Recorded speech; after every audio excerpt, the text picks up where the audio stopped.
All right. So, I've waited a very long time to be able to tell you this story. Lots of people have asked questions, and it's about time to talk about my life-changing event that happened in November 2020. So here we go.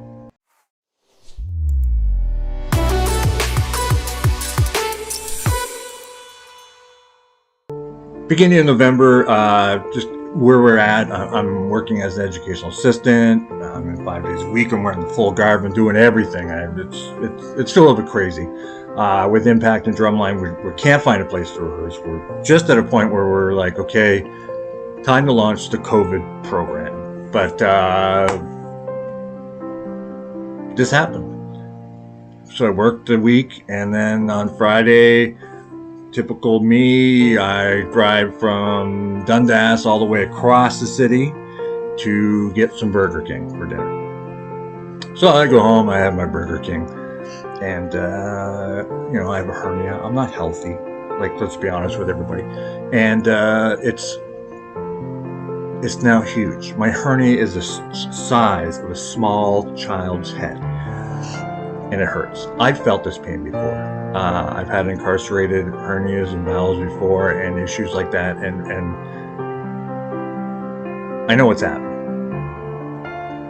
So I lie down. I'm just going to lie down and figure out what's going on. At some point I start throwing up. It's time. So my mother takes me into the hospital. Figures another incarcerated hernia. They're going to fix it. They're going to send me away. Everything's going to be the same as always. I get in, and they don't want to fix it. The doctors, the surgeons, there have been too many hernias. I'm getting a little freaked out now. They're trying to put a tube down my nose. They're sending someone who's brand new, who's never done it. It's not working out well. My roommate is offering me pain meds. Things are going crazy. I don't know what's happening. It's like 11 o'clock at night. I'm in the hospital. I don't think this is going to happen. The nurse comes in and says, "You're leaving in 15 minutes for surgery." I'm still freaked out. I don't know what's happening, who's going to be there. The surgeons don't want to do it. Things are crazy. I roll in. I look to the right, and I see Dr. Barbara Heller, the lady who did my last surgery. This lady is amazing. This lady saved my life in November 2020. Along with all the nursing staff and everybody at St. Joe's. Words can't express. So I look at her, she says, "Do you have any questions?" I'm like, "You're here, I got no questions." It's pretty much the last thing I remember. I do remember coming through. I don't know how long it was. Apparently, from what my mother's saying, I was incubated with the tube in the throat thing, and then I was put into a medical coma. So I don't know how long it was, 3-4 days, I don't know. So I come through, and I just remember screaming for my mom. And then at one point my mom walked in, and I was so happy to see her, and it was amazing. So what ended up happening was I had 2 incarcerated valves, so 2 points of my valve, which was tied around and not letting stuff through, and between those 2 knots was a dead chunk of valve that I was filling up with feces. And as my brother always says, I knew you were full of, but now the doctors proved it. Anyways, it's not over yet. So I'm in ICU for 2 weeks. The entire 2 weeks that I'm there, I am hallucinating. These hallucinations were memories. They were as live as anything I've ever done in my entire life. And it was just, they were extreme. I could tell you that one day I was talking to my father, who came in to visit me, and I was laying on a jail cell, and we were talking. At one point, all the nurses were prisoners, and they had me in their jail, and the SWAT team was coming in to save me. There was another point where I was battling the Russian Navy, and thanks to Will, who was a St. Mary's Drumline kid, he brought in the Canadian military, and they saved me, and we saved the day, and it was great. But I got to the point where the nurses would always come in, and the first thing they'd say to me is, "Where are you?" Because in my head, I was never in that hospital room. This room right here is where I spent 2 weeks. Now, it didn't end after 2 weeks. I was sent to 6 Surgical, where I'd been before, and the hallucinations kept going. At this point, my father, who, and none of this is true, by the way, is paying this doctor to test me to see how much stress I can take. So people are coming in, they're torturing me and doing weird things. I'm calling people, like Deb, and saying, "I can see you. You're right there on the other side of the window. What do you mean you can't see me?" And they're at home. My brother and Mike John are running around the square trying to save and protect me. And I call my brother, and I'm like, "Craig, you gotta go home." And he's like, "Okay." I can remember one time I called my dad, and they were trying to kill me with ice chips, because I loved ice chips so much. They were trying to kill me with them. I said, "Call a lawyer, call the police. You got to get down here right now. Where are you?" I said, "Oh, I'm on my way to the cottage. I'll be there when I get there." Because they used to come. They come the same time all the time. I called my mom, angry. "Why aren't you here?" Trying to get released. It was 3 weeks are brutal. I ripped PICC lines out of my arms. People had to tell me these things. And for the nurses in the ICU and 6 surgery, I'm so grateful for you. I can't. Thank you. And the person you met was not who I am. But I thank you. And there was one nurse, specifically I remember, who got in trouble because she kept sneaking me ice chips. I think her name was Karen. I don't know.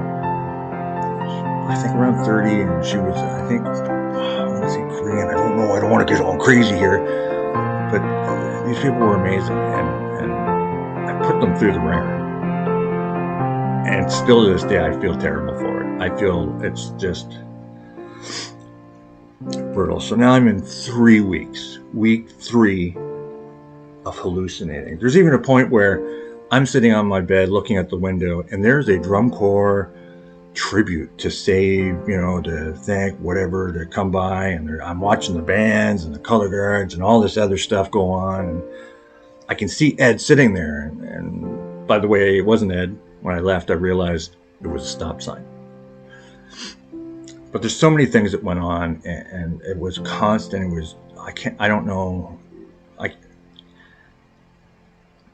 I've gone through and done a lot of work with my social worker, who's amazing, down at Social Work Solutions Canada, to work on the PSD and to help me get my mind back together, my mind straight.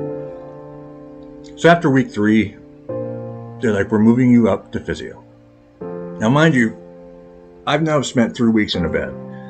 Besides having physio come once in a while, and I remember in the ICU working on just standing and then walking, and then so now I'm going to physio, and as soon as I get into my room,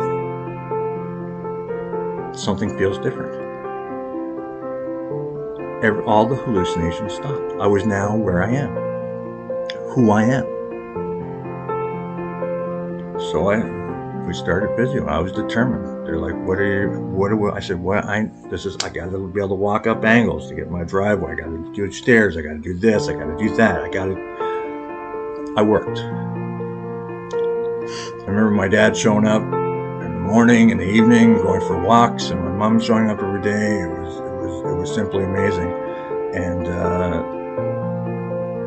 Pam and Bud, wow. The nurses at St. Joe's, and not just the nurses, the people that are taking you around to your appointments, the cleaner, everybody works. They're amazing. Thank for you every day. So I'm doing my thing. I'm going through. Everything's getting better. I'm getting stronger. They're starting to talk about me leaving. We're in week 5 now. I've been in the hospitals. I'm getting stronger, and yes, now to see things close up, I wear glasses. But I don't know how to say this. So I was released and went home. And 2 weeks later, I went to the follow-up appointment with the surgeon, and then one of the other surgeons that was in there came in before, and she's like, "You're Corey Pierce? You? We didn't think we'd see you again." And this isn't the first person who told me I wasn't going to make it. But I truly believe that my work here is not done, folks. And since that point, for the last year, I've been here in my basement. And my entire perspective on life, the way I look at it, the way I think about everything has changed. I write.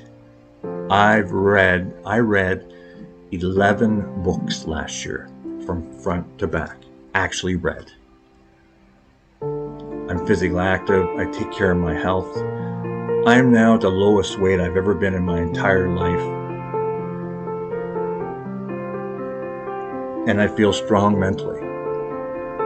I've gone through a lot, and I can't wait to share more of my journey with you. And we're going to have more of that coming up. I want to post more blogs. I want to tell you what's going on. I want to share with you the blessing that has become my second chance, the start of my new life. And I don't care what Kevin Lauer says about you. I think you're all amazing. And always believe in yourself and be you. Biggie out.